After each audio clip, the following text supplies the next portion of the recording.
சென்னையில் நள்ளிரவில் பெய்த மழையால் குளிர்ச்சியான சூழல் நிலவியது. கூடம்பாக்கம், வடபழனி, கோயம்பேடு, கிண்டி உள்ளிட்ட பகுதிகளில் மிதமான மழை பெய்தது. பலத்த காற்றுடன் பெய்த மழையால் இதமான சூழல் உருவானது.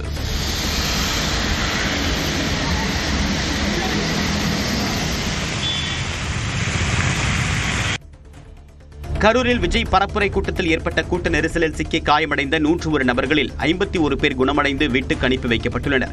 இது தொடர்பாக மாவட்ட ஆட்சியர் தங்கவேல் வெளியிட்டக்கூடிய அறிக்கையில் உயிரிழந்த 41 பேரின் உடல்கள் உடற்கூராய்விற்கு பிறகு அவர்களின் குடும்பத்தாரிடம் ஒப்படைக்கப்பட்டிருப்பதாக குறிப்பிட்டுள்ளார். மேலும் காயமடைந்த 60 பேருக்கு உயர் சிகிச்சை அளிக்கப்பட்டு வருவதாகவும் தெரிவித்துள்ளார். குலசேகரப்பட்டினம் முத்தாரம்மன் கோயில் தசரா திருவிழாவை ஒட்டி காளி உள்ளிட்ட வேடம் அணிந்த பக்தர்கள் இரவு நேரத்தில் ஆடி பாடி அருள்வாக்கு கூறி காணிக்கை பெற்றனர். உலக புகழ்பெற்ற குலசேகரப்பட்டினம் தசரா திருவிழா கடந்த 23ஆம் தேதி கொடியேற்றத்துடன் தொடங்கியது. இந்நிலையில் நினைத்த காரியம் நிறைவேற பல்வேறு வேடங்கள் அணிந்து காணிக்கை பெறும் பக்தர்கள் அவற்றை கோயிலில் நேர்த்திக்கடனாக செலுத்தி வருகின்றனர். கிருஷ்ணகிரி மாவட்டம் சூளகிரி அருகே இளைஞர் அடித்து கொலை செய்யப்பட்ட சம்பவம் பரபரப்பை ஏற்படுத்தியுள்ளது. கங்கசந்திரம் கிராமத்தைச் சேர்ந்த அமரேசன் என்ற இளைஞர் தனியார் தொழிற்சாலையில் பணியாற்றி வந்தார். அவர் தனது ஊருக்கு அருகே காருபலா என்ற கிராமத்தில் உள்ள மதுபான கடைக்கு சென்றதாக கூறப்படுகிறது. அப்போது அமரேசனை மர்ம நபர்கள் உருட்டுக்கட்டையால் அடித்து கொலை செய்துள்ளனர். இந்நிலையில் மதுபான கடைக்கு பின்புறம் கிடந்த இளைஞரின் உடலை மீட்டு கொலையாளிகள் குறித்து போலீசார் விசாரித்து வருகின்றனர். புதுக்கோட்டையில் ஒப்பந்த தூய்மை பணியாளர்கள் ஊர்வலமாக சென்று மாவட்ட ஆட்சியர் அலுவலகம் முன்பாக ஆர்ப்பாட்டத்தில் ஈடுபட்டனர். ஒப்பந்த தூய்மை பணியாளர்கள் மற்றும் ஓட்டுநர்களுக்கு 2025-26ஆம் ஆண்டுக்கான குறைந்தபட்ச போனஸ் 8.33% வழங்க வேண்டும். தொழிலாளர்களிடம் பிடித்தம் செய்த PF மற்றும் EPF உள்ளிட்டவற்றை உரிய நிறுவனத்தில் செலுத்தாமல் பணத்தை கையாடல் செய்த ஒப்பந்த நிர்வாகம் மீது நடவடிக்கை எடுக்க வேண்டும் என்பது உள்ளிட்ட 5 அம்ச கோரிக்கைகளை வலியுறுத்தி ஊர்வலமாக சென்றனர்.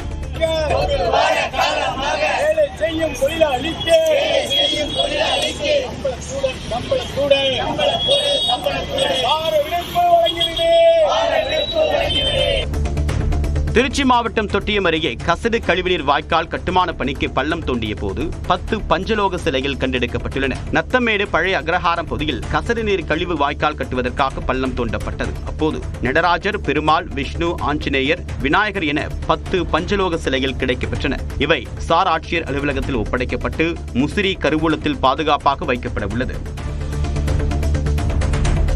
சேலம் மாவட்டம் எடப்பாடி அருகே சரக்கு லாரி சாலையில் கவிழ்ந்து விபத்து ஏற்பட்டதால் பரபரப்பு நிலவியது. விசைத்தறிகளுக்கு பயன்படுத்தப்படக்கூடிய பொருட்களை சரக்கு லாரியில் ஏற்றிக்கொண்டு வந்த போது விபத்து ஏற்பட்டது.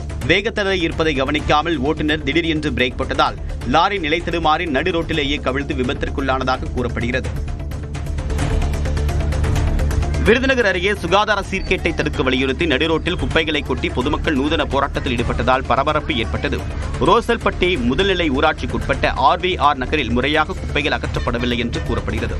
இதனை கண்டித்து சாலையில் குப்பைகளை கொட்டியும் குப்பை அள்ளக்கூடிய தள்ளுவண்டியை நடுரோட்டில் நிறுத்தியும் மக்கள் நூதன போராட்டத்தில் ஈடுபட்டனர். பட்டுக்கோட்டை அருகே மயானத்திற்கு சாலை வசதி இல்லாததால் சேற்றில் புதைந்த வாகனத்தை தள்ளிச் சென்று இறந்தவரின் உடலை உறவினர்கள் ஈமச்சடங்கு செய்யும் அவல நிலை ஏற்பட்டுள்ளது. தஞ்சாவூர் மாவட்டம் சத்திரப்பட்டி கிராமத்தில் 100க்கும் மேற்பட்ட குடும்பத்தினர் வசித்து வருகின்றனர். இந்நிலையில் இறந்தவரின் உடலை மயானத்திற்கு கொண்டு செல்ல முறையான சாலை வசதி இல்லை என அப்பகுதி மக்கள் வேதனை தெரிவித்துள்ளனர். ராமநாதபுரம் மாவட்டம் உச்சிப்புடி அருகே மீன்பிடி தொழில் செய்து வருபவரின் வீட்டில் 100 சவரன் தங்க நகைகளை மர்ம நபர்கள் கொள்ளையடித்து சென்ற சம்பவம் பரபரப்பை ஏற்படுத்தியுள்ளது. கனகராஜ் என்ற அவர் கேரளாவில் தங்கி மீன்பிடி தொழில் செய்து வரும் நிலையில் வீட்டில் ஆளில்லா நேரம் பார்த்து உள்ளே சென்ற மர்ம நபர்கள் பீரோவில் இருந்த 100 சவரன் நகைகளை திருடிச் சென்றனர். கைரேகைகளின் அடிப்படையில் காவல்துறையினர் விசாரணை நடத்தி வருகின்றனர். ராணிப்பேட்டை மாவட்டம் காவிரிப்பாக்கம் பாசன கால்வாயை கடக்க பாலம் அமைத்து தர வேண்டி கையில் பதாகைகளை ஏந்தியவாறு வந்த மாணவர்கள் ராணிப்பேட்டை மாவட்ட ஆட்சியரிடம் மனு அளித்தனர். சித்தஞ்சி கிராமத்தில் வசிக்கக்கூடிய மக்கள் அத்தியாவசிய தேவைக்கு காவிரிப்பாக்கம் செல்ல பெரிய ஏரியிலிருந்து தாமல் ஏரிக்கு செல்லக்கூடிய பாசன கால்வாய் கடக்க வேண்டியுள்ளது. மழைக்காலங்களில் பாசன வாய்க்காலில் தண்ணீர் வரத்து அதிகரித்தால் 5 கிலோமீட்டர் தூரம் சுற்றி செல்லக்கூடிய நிலை உள்ளது. இதனால் பள்ளிக்கு செல்ல சிரமம் ஏற்படுவதாக மாணவர்கள் பதாகைகளை ஏந்தியவாறு வந்து பாலம் அமைக்க வேண்டும் என்று மாவட்ட ஆட்சியர் அலுவலகத்தில் மனு அளித்தனர்.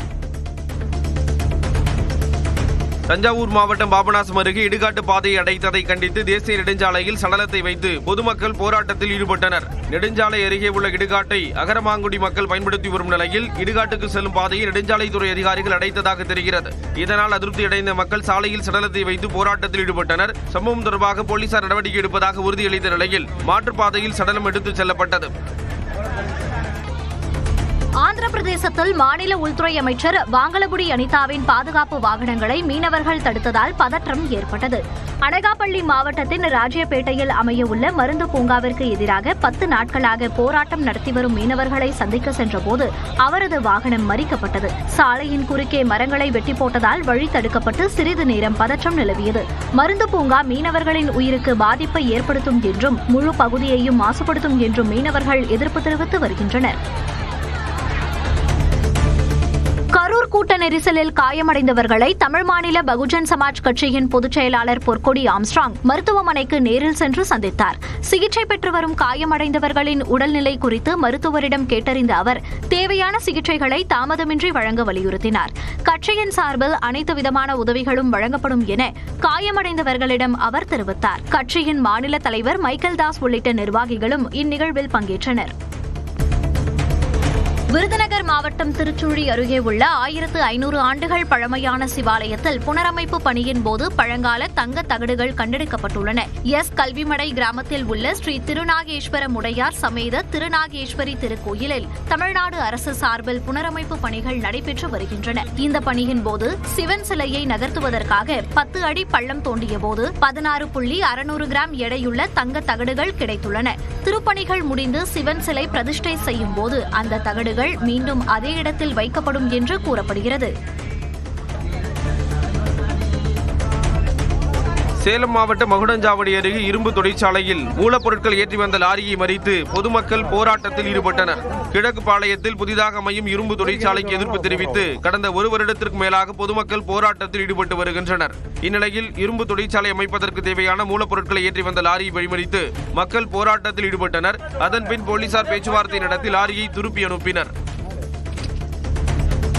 தேனி அடுத்த உத்தமபாளையத்தில் தண்ணீர் தொட்டி அருகே இளைஞர் சடலமாக மீட்கப்பட்ட வழக்கில் 17 வயது சிறுவன் உள்ளிட்ட 4 பேரை போலீசார் கைது செய்தனர். உயிரிழந்த இளைஞர் பிடிஆர் காலனியைச் சேர்ந்த முகமது மீரான் என கண்டறியப்பட்ட நிலையில் மது போதையில் ஏற்பட்ட தகராறில் நண்பர்கள் இணைந்து கொலை செய்தது விசாரணையில் தெரியவந்தது.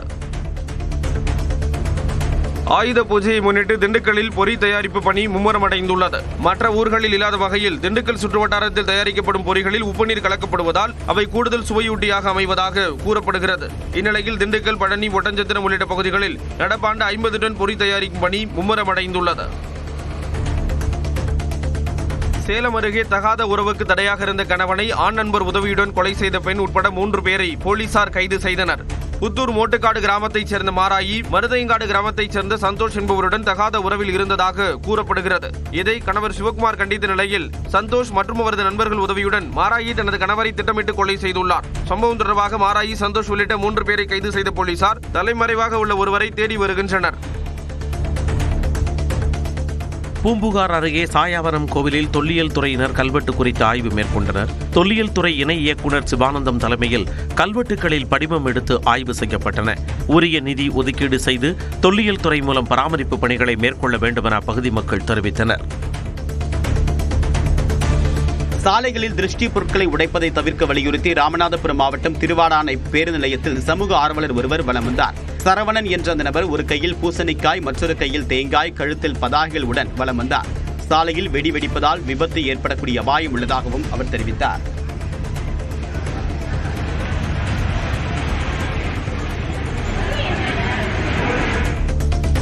கரூரில் நடைபெற்ற தாவேகா பரப்புரை கூட்டத்தில் ஏற்பட்ட நெரிசலில் சிக்கி சிகிச்சை பெற்று வந்த பெண் ஒருவர் உயிரிழந்தார். தீவிர சிகிச்சை பிரிவில் ஆபத்தான நிலையில் வெண்டிலேட்டர் உதவியுடன் சிகிச்சை பெற்று வந்த வேலுசாமிபுரத்தை சேர்ந்த சுகுணா என்பவர் சிகிச்சை பலனின்றி பரிதாபமாக உயிரிழந்தார்.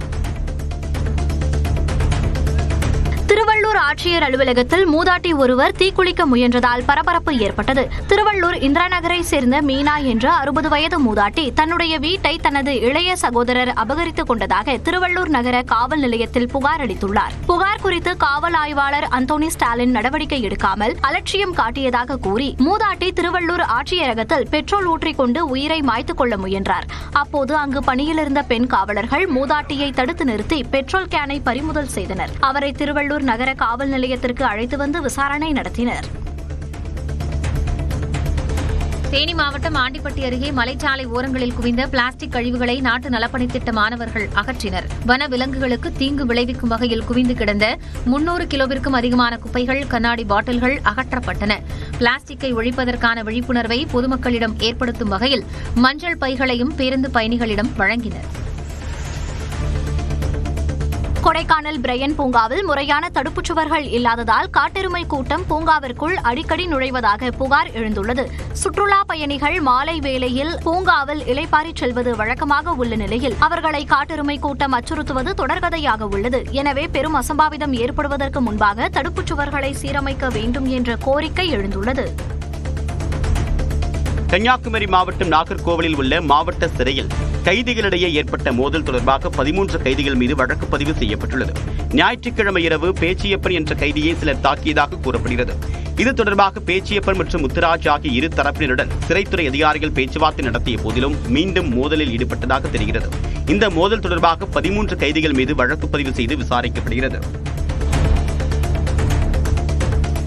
அங்கன்வாடி பணியாளர் பணி வழங்கப்படாத விரக்தியில் மாற்றுத்திறனாளி நபர் தன்னுடைய குடும்பத்துடன் விழுப்புரம் மாவட்ட ஆட்சியரின் கார் முன்பாக மண்ணெண்ணெய் ஊற்றி தற்கொலைக்கு முயற்சி செய்ததால் பரபரப்பு ஏற்பட்டது. மேல் அத்திப்பாக்கம் கிராமத்தைச் சேர்ந்த வெங்கடேசன் என்ற நபரும் அவருடைய மனைவியும் அங்கன்வாடி பணியாளர் பணிக்கு விண்ணப்பித்து அதற்கான பயிற்சிக்கும் சென்ற நிலையில் பணி வழங்கப்படவில்லை என்று கூறப்படுகிறது.